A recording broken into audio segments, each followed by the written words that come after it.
This presentation has been created to show you how to understand the general price list and the casket price list. I'm Todd Sexton and I'll be doing the presentation for you today. Here is a copy of a general price list and a casket price list.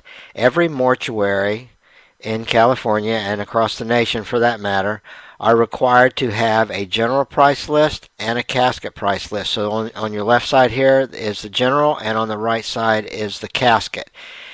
There are a number of pages that are connected with each of these, but this is the cover sheet for both of these.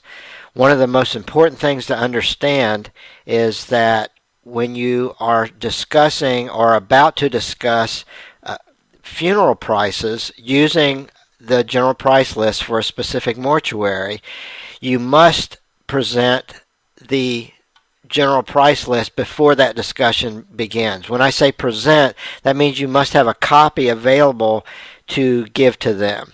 And now this is a federal regulation and it's called the FTC rule. So just keep those in mind. You'll see here that there's a date on every general price list. It's always a good idea to make sure that this price list is current. If the date is more than 6 months old, then it's a good idea to double check to make sure that you have a current price list, because we don't want to take a contract into a mortuary and have incorrect prices. Also, the casket price list is pretty much the same. It has an effective date and we want to make sure those are correct or current. And I'll be discussing a little more detail the pages for each of these items. So the general price list, the idea of this, the best way to put it is to just suggest it's like a menu at a restaurant. It has all the items that are offered. For example, basic services of funeral director staff, preparation of remains, and these are prices for all the different items that come under that heading. And as we go through the next few pages, it's just more of the items that they offer, the services that they offer. Here, in addition, there's always a sheet that has other merchandise and services. These are add-on items. A lot of times it's items that are not directly offered by the mortuary, but it's offered by a third-party vendor that does business with the mortuary, and they are okay with you putting them on their statement of goods and services. Almost every mortuary also has discount packages. These are very important for us as pre-need counselors, pre-need salespeople. For example, on this price list, this is the Ingold Funeral Chapel Traditional Funeral. It's being offered at $31.95, and if you'll notice here below, because it's a package price, it's being offered at a discount, and it says here that it's $995 in savings as opposed to doing an a la carte type of listing of the prices. And on these packages, and these will be the same types of packages that you'll see at all mortuaries, and it will tell you what is included. And you'll find out later as you watch another video on how to fill out the statement of goods and services, you're going to be able to look at what is included in these packages, and it'll help you to fill out the statement of goods and services with the right information. And there are some other packages, just as you see here, all are the same. They have a price, and it tells you what's included in that. Generally, what's not included is the cost of the casket or the outer burial container or maybe a cremation urn. But just know these packages are for the services mainly and not the casket. The casket is added in additionally. Also, many mortuaries offer the burial vaults. These are used for a traditional funeral at the cemetery. It's the concrete box that goes down into the ground, and there are several different varieties of those, and those can also be added into a statement of goods and services for the mortuary that you're writing for.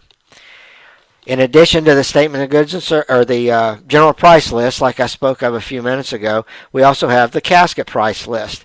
And as you see here, it also has a date. We talked about that earlier, but it lists the different categories of caskets. For example, they have the bronze and copper casket.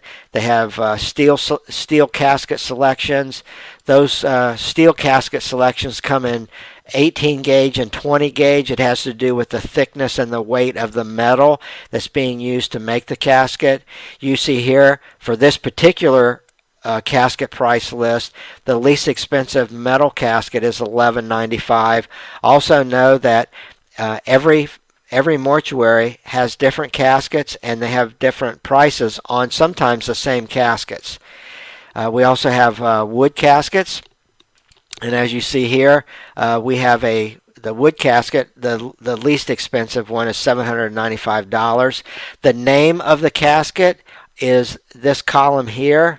So you might have a Madison, a Dakota, a Cyrus, and then the column beside it describes what the color of the interior is all about. We also have on this list the rental caskets. These are typically used for a viewing if someone plans to have a cremation following that. You can see the price on that is $995. So the packages, sometimes we put packages together for a mortuary to make it easier for our counselors. The package comes on a single sheet, and it usually looks like this, where we help you to fill out. We demonstrate for you the proper way to fill out the statement of goods and services. This is a sample of that. You can see for this one, it is a traditional funeral discount package, and the total cost of this is $4,542. You'll notice over here, this is our premium calculator that we've already run the numbers for this particular package. And if you were to write a policy and do a statement of goods and services for this package for this mortuary, then you can pick out a premium. For example, the premium here is $81.76 for a 7-year payment plan for a 61 to 65-year-old. And then this is the picture of the casket that is associated with this funeral package. So this is pretty much the overview of the general price list and the casket price list to give you an idea. We'll be using both of these documents in the video that we use to show you how to complete a statement of goods and services. So with that, we'll conclude this video.